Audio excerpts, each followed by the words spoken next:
Okay, now for those of you which don't know me, my name's Dan.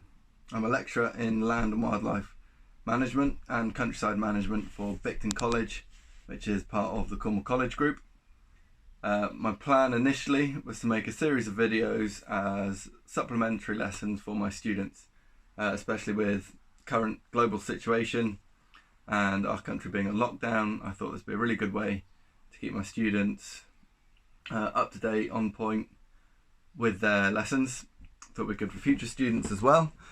But then I thought it would be a really good idea to just put this out there for the general public. So anyone wants to pick up a bit of info, a bit of knowledge on the countryside and on land management, this would be a great opportunity for them to do that. Now, today, I'm just going to interrupt myself and ask you all to head over to thebeardstruggle.com.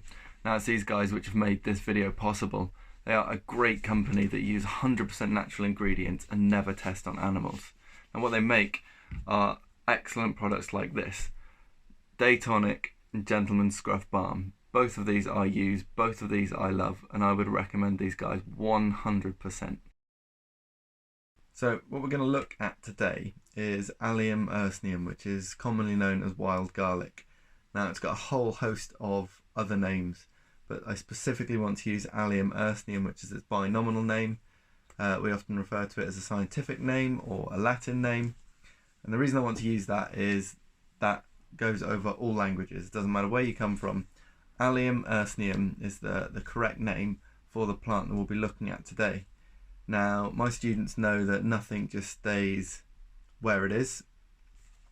Allium ursinum to a lot of people will mean absolutely nothing. So what I will do is what I do for my guys, which is I break it down so it becomes something a bit more memorable, something that makes a bit more sense.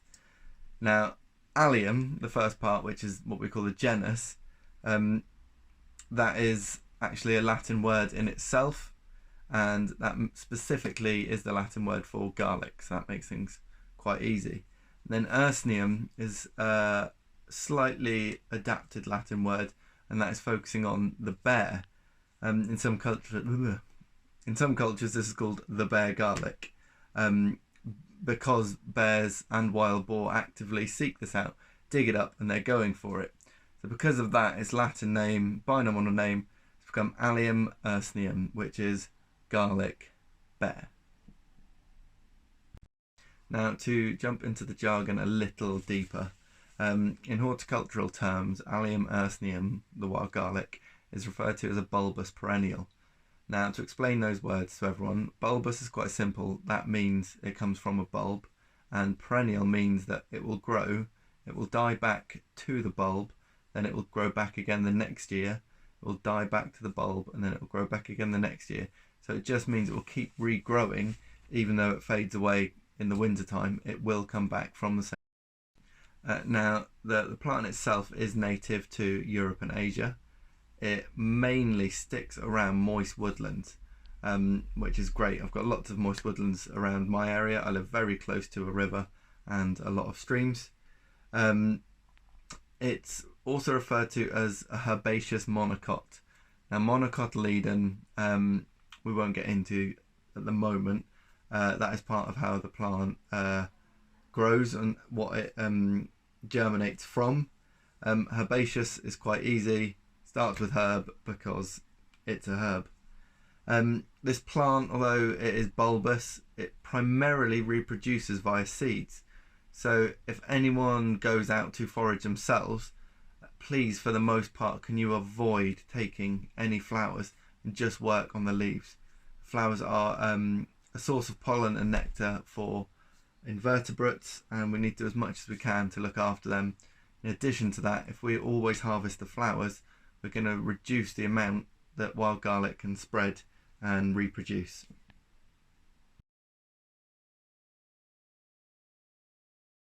Teaching people here how to forage. What I'm trying to show people is give them some information on the wild garlic. I will be foraging wild garlic, and I'm also showing you something that I do with wild garlic that I've identified and then I've brought home. the plan is to go out into the woods, collect a load, bring it home, and then I will show you how I turn this into something in between a stock and a soup starter. And should you find yourself inundated with whole loads of wild garlic in your kitchen, you can give it a go and see what you think as well.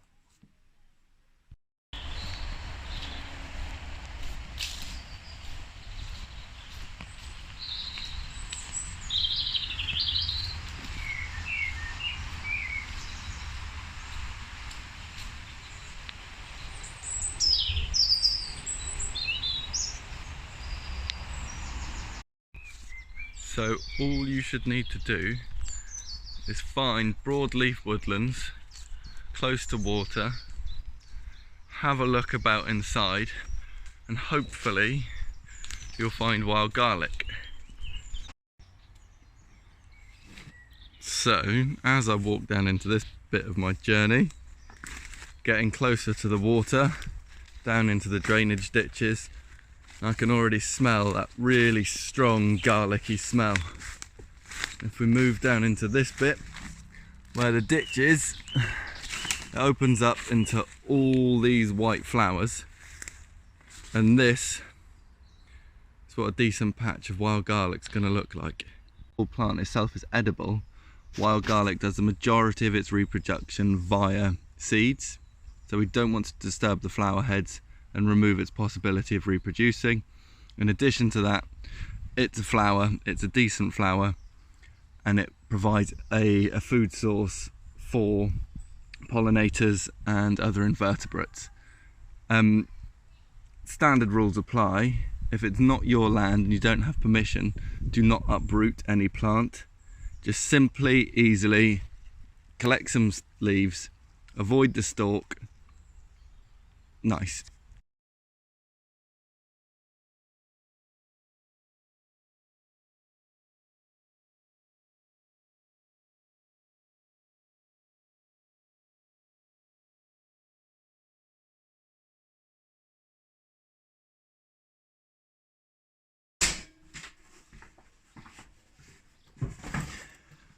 Right, so back now. First port of call is to pull out all the leaves, get them washed, and make sure everything is definitely what I want it to be.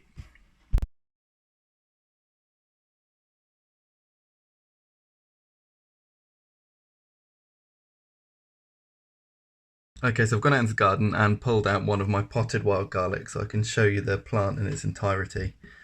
Starting at the bottom, we've got the bulb, which is made up of everything coming together just before the root structure. You can see up until about this point is underground, so not much of the bulb is hidden really, but there's a long root structure that is.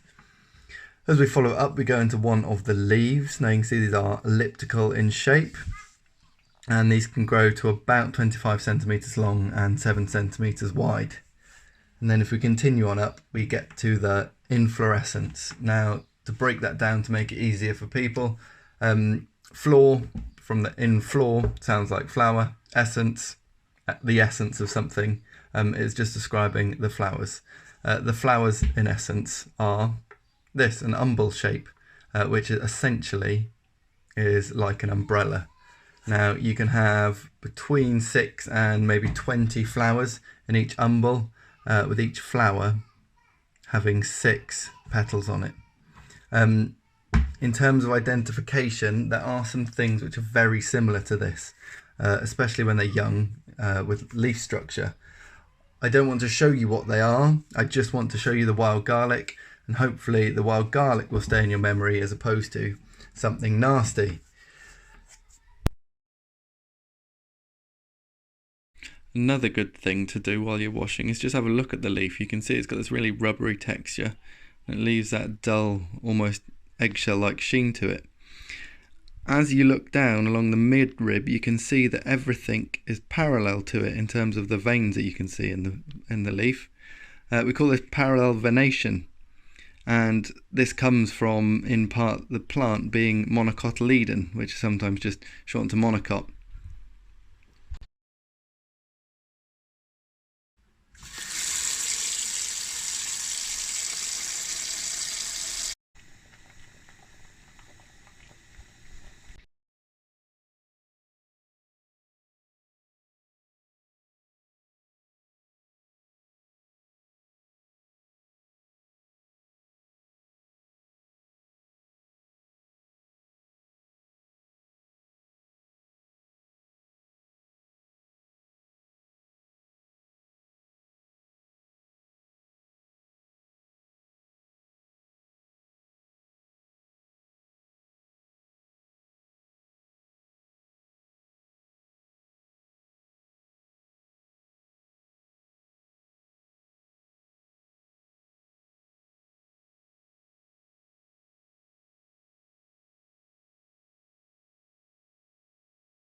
Now, hopefully everyone enjoyed that. Hopefully you've got something from this.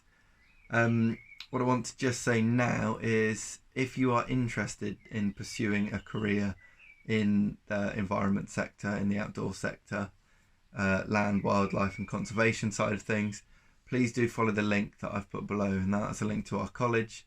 We're taking enrolment application for the September 2020 term.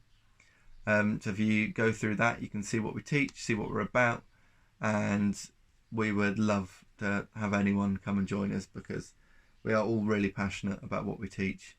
We love the environment, and we'll be happy to share that love with other people.